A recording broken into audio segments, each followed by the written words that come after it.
I'm back for one final segment with Paul Callow. He was released from prison after serving 20 years for 5 rapes he committed in Toronto in the mid-1980s.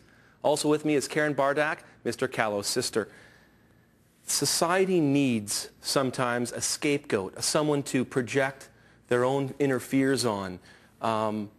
Is that kind of what is going on in this, how quick we are to look to someone like a Paul Callow and say he's evil and bad?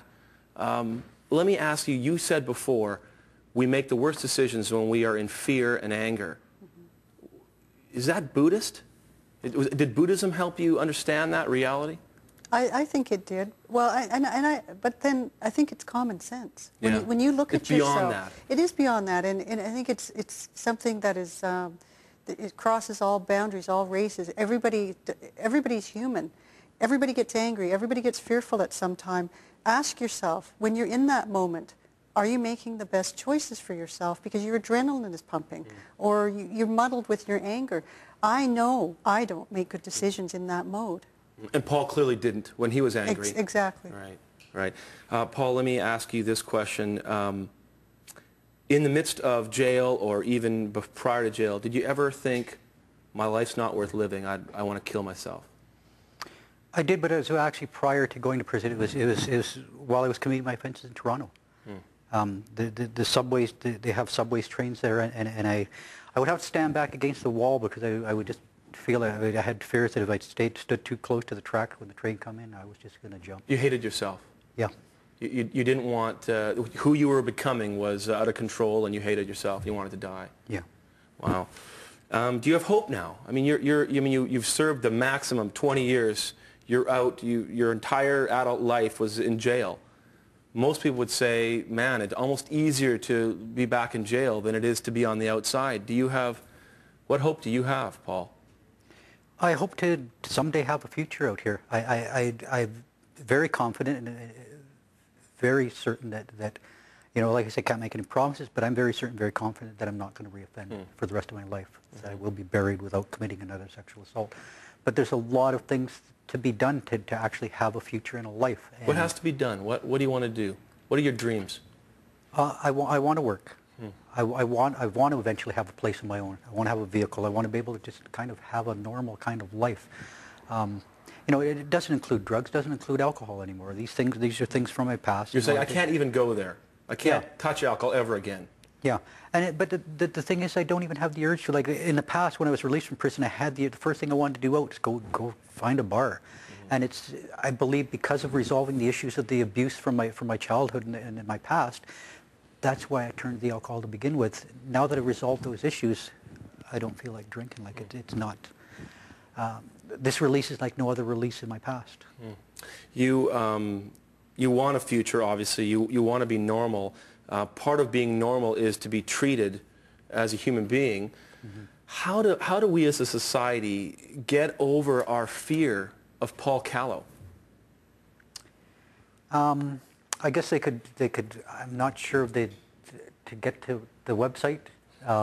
But there's I don't know if have you read the document? Yeah, okay. With the lawyer, Michael Jackson. Yeah, Michael Jackson. To read that document, like that's where I've seen a big change. Like from the people that recognized me in the past initially upon my release before that document come out, is totally different from the stuff that I've seen on the website. Like I've mentioned other people. It's a 60-page legal document put together by a UBC professor who took your case on pro bono because he believes that there's a lot of issues that need to come out. Yeah.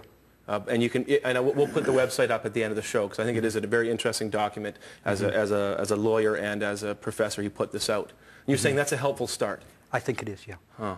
What about getting over, the sense that this person is not valuable? I mean, we have the rate of reoffense in Canada is like 68% or something like that. We seem to churn people through the system and they just go right back into jail. What's the answer, Karen? As you must have thought about this, how do we stop that revolving door?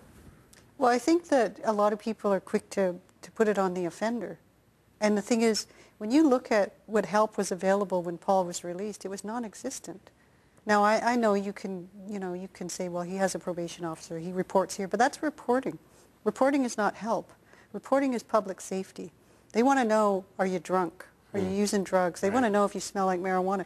How is that, that's for public safety, but how are you helping the person to improve themselves? That's non-existent. So if we want to change that statistic, we need to do something differently. And if we want something to change, we need to change how we think. And I don't think people understand the dynamic of that. You're going to keep getting the same result if you keep doing the same thing. Paul, we have a couple minutes left. Let me ask you this final question. What would you say to your victims right now about where you're at and who you are right now? Who is Paul Callow now? And what would you say to your victims right now? I'm a very different person than I was when I committed the offenses. Like I say, not to blame my past or my lack of skills, but I just didn't have a way of coping with what I was experiencing in my life at the time. Now, from the programs that I did take, that media has claimed that I never took when I was there, several programs that I went through, and as a matter of fact, 5 times through the sex offender program with good reports and good psychological reports, that the psychologists have a lot of confidence in me. I have a lot of people that have the same confidence that I do, that I will make it for the rest of my life. Do you pray for your victims? Yes, I do. Tell me about that. It took place in the sweat lodge, and it was a part of the, like, there's different rounds, and with different territories, like I was taught. We have 30 seconds left. Sorry, Paul. Tell me. But it was, and there's a female round where you pray for all the females in your lives, and I would include my victims.